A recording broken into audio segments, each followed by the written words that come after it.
Hey YouTube, it's John Snyder from After These Games, and welcome to my game dev vlog where I make videos about what I've learned, not just specifically for game, you know, making, but just in life in general that does impact game developing and learning how to develop games.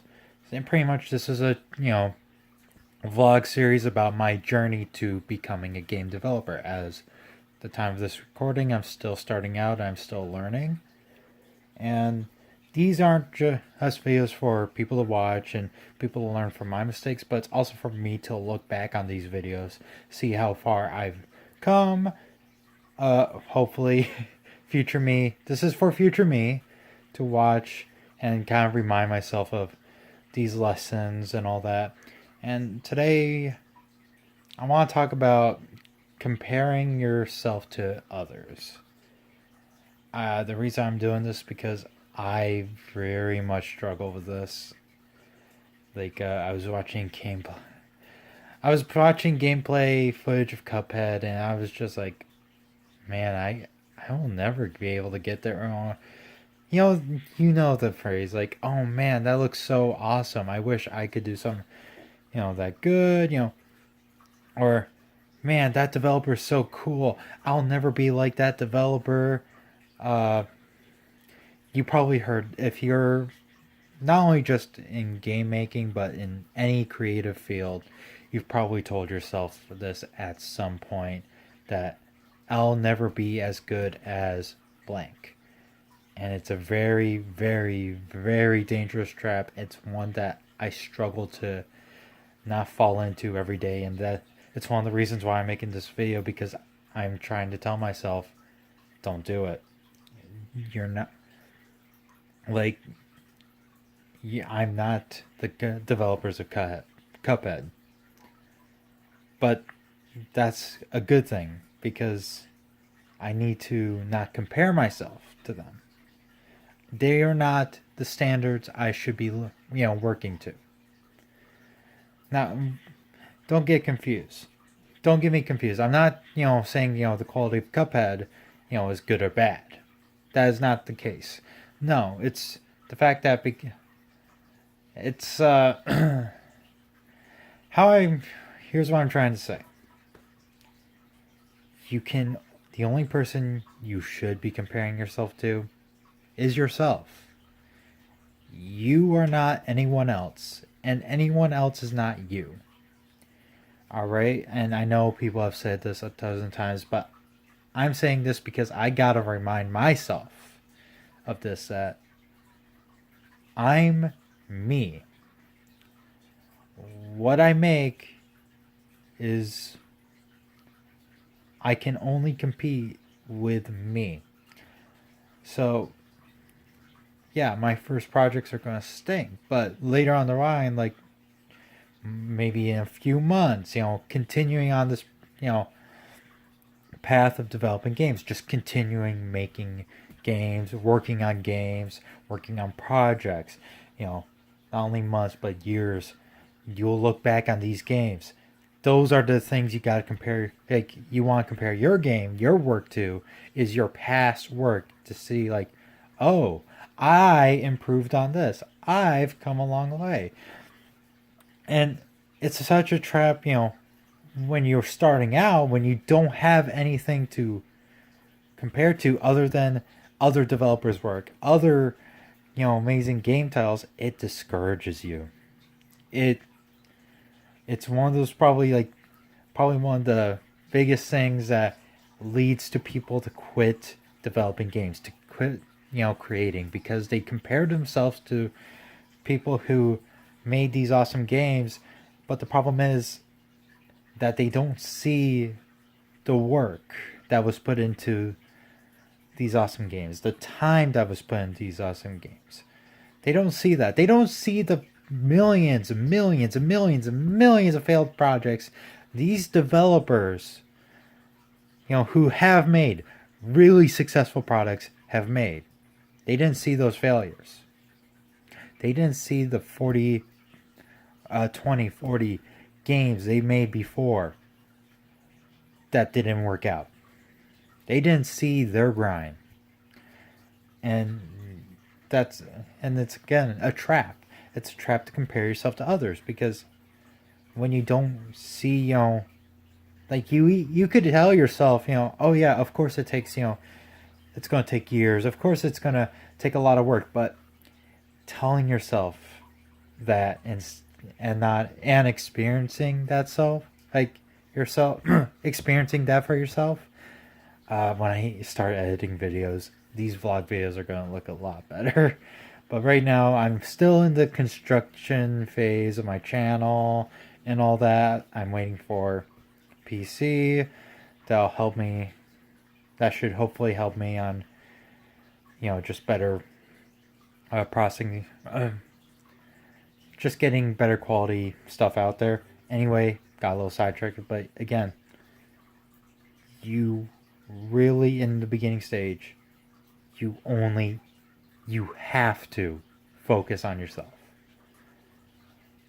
And you have to continue to only compete and compare to yourself. To only yourself. Not to the creators of Cuphead. Not to the creators of Halo. Not to the creators of the Mario franchise. Or Zelda franchise, Shigeru Miyamoto. You can't do that. It's only going to discourage you. It's only going to make you not want to make the game. And it's going to make you want to quit. And again, I'm saying this because I have to remind myself of that.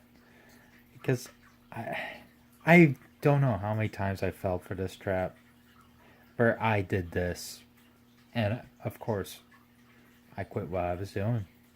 I went back to square one, and this is again a reminder to tell myself I'm not doing that again. I'm not going back to square one. But yeah, please don't worry about other people's games.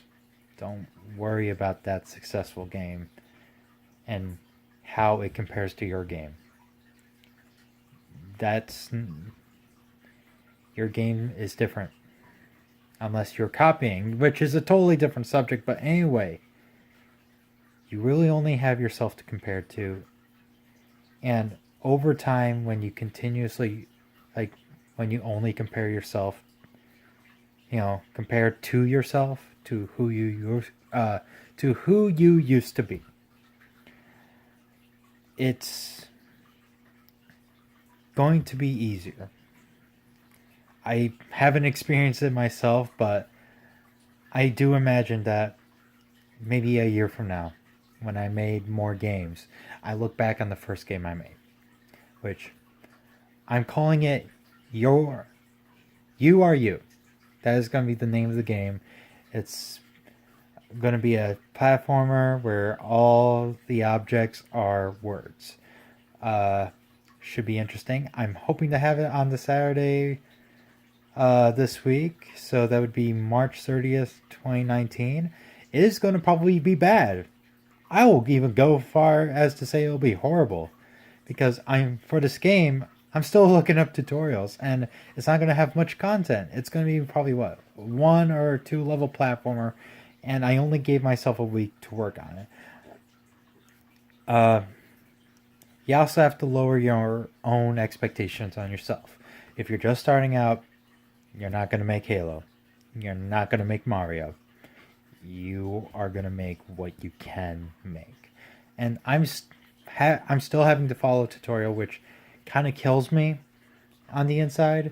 But at the same time, it's one of those things where I'm understanding that I'm just not at a level where I can code by myself yet.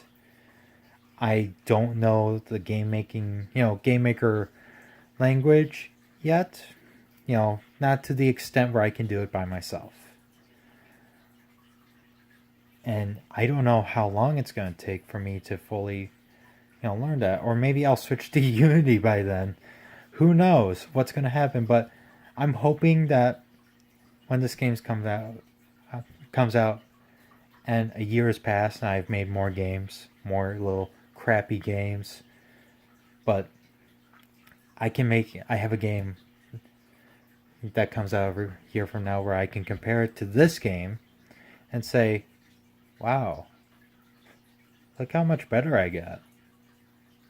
That's what I'm working for. That's my goal for this year, for me to say, look how far I've gone by myself.